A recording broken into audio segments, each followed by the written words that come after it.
Welcome to this explainer. I'm so glad you're here with us today. Just imagine for a second that we're hanging out in a quiet, grounded mountain lodge retreat space. We've stepped away from the crazy noise of our daily routines because, honestly, we need to tackle a massive, glaring gap in how we approach personal growth today. You totally know the feeling. You consume all this amazing content, but when real life actually hits, you're just left scrambling. So today, we're going to look at exactly why that happens and how we can shift our support systems to meet us exactly when and where we actually need them. So here's our quick retreat itinerary for this session. First, we'll look at the fragmented support problem, then what happens when Tuesday finally hits, connecting the whole person, building actionable micro skills, and finally getting human readiness right in your pocket. All right, let's just dive right into our first topic. Section 1, the fragmented support problem, divided tech versus whole life. Okay, we've got to talk about the friction we all feel when real life actually happens. I mean, look at the reality for most of us right now.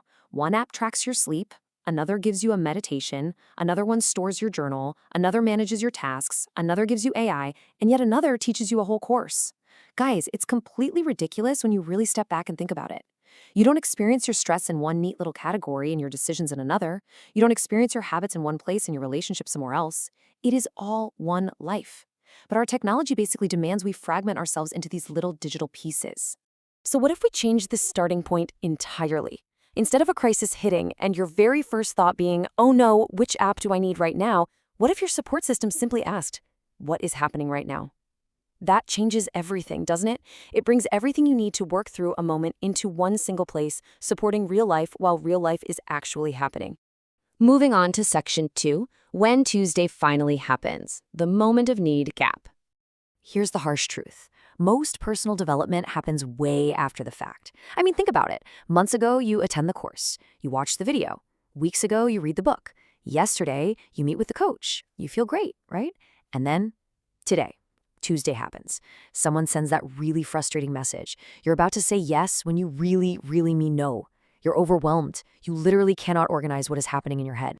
You have a decision to make. You're standing outside the meeting just trying to figure out what to say. Try to feel that visceral reality for a second. Life does not wait for your next scheduled appointment. That is the exact moment when a skill actually matters. Not someday, now. In that incredibly high-pressure moment, imagine being able to just reach into your pocket and urgently ask something like, help me slow this down, or help me prepare for this conversation, or simply, why am I reacting like this? Followed immediately by asking, what is the next responsible thing I can do? See, that is where personal development is going. It's not about replacing people. It's not about replacing professional care. No way. It's about putting usable tools within immediate reach when you actually need them, learning at the exact moment of application. Which brings us to Section 3, connecting the whole person, because problems are not isolated. When you're standing outside that meeting feeling completely overwhelmed, it is almost never just one isolated issue at play.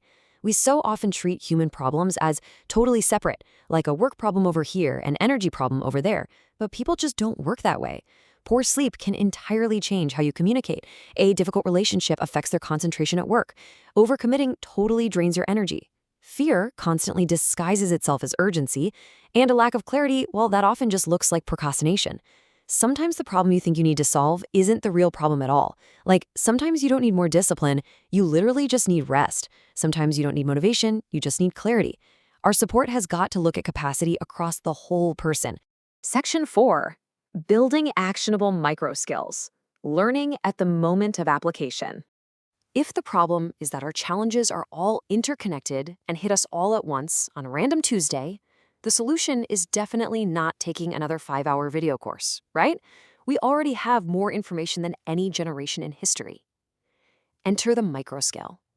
A microscale is basically a small piece of human capability that can be learned and used in the specific situation where it actually matters.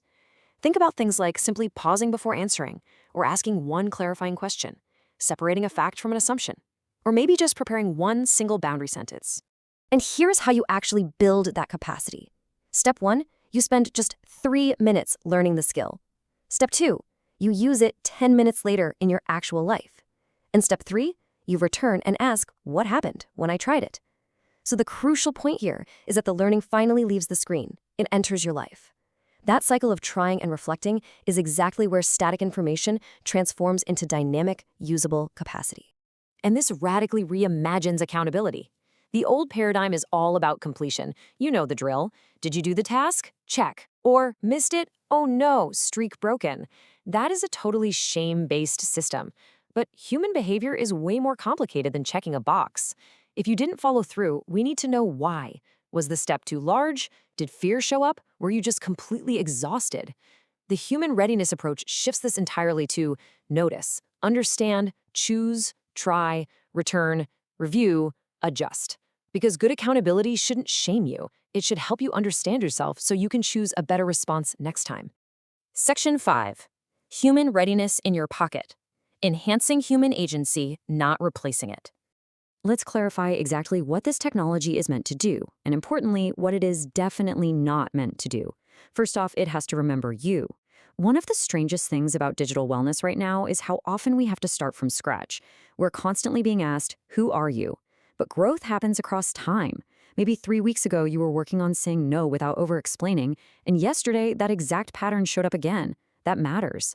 A really useful system asks, where were we?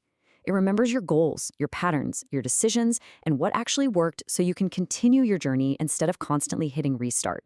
But here is the most vital boundary of all. The app stays in your pocket. You live the life.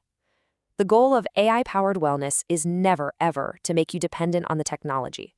It's absolutely not there to replace your doctor, it's not pretending to be your therapist, and it's certainly not trying to become the ultimate authority over your life. A good support tool gives you structured reflection and micro skills so you can function way more effectively outside of it. You have the conversation, you take the walk, you set the boundary. Technology should strengthen your human agency, never replace it. This whole philosophy really comes down to this one brilliant idea. Success is becoming increasingly able to understand yourself, make an intentional choice, and respond responsibly when life changes. It is not about maintaining a perfect streak on some habit tracker. It's about building a real, integrated record of what you are becoming capable of. It's about being ready.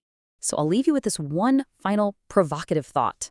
The next time Tuesday happens, the next time you are totally overwhelmed, standing outside that meeting door with a split-second decision to make, will you have a system in your pocket? Or just another course sitting on your shelf? Think about that as you step back into your day. Thanks for joining me on this explainer, and I really hope you feel a little more ready for whatever Tuesday brings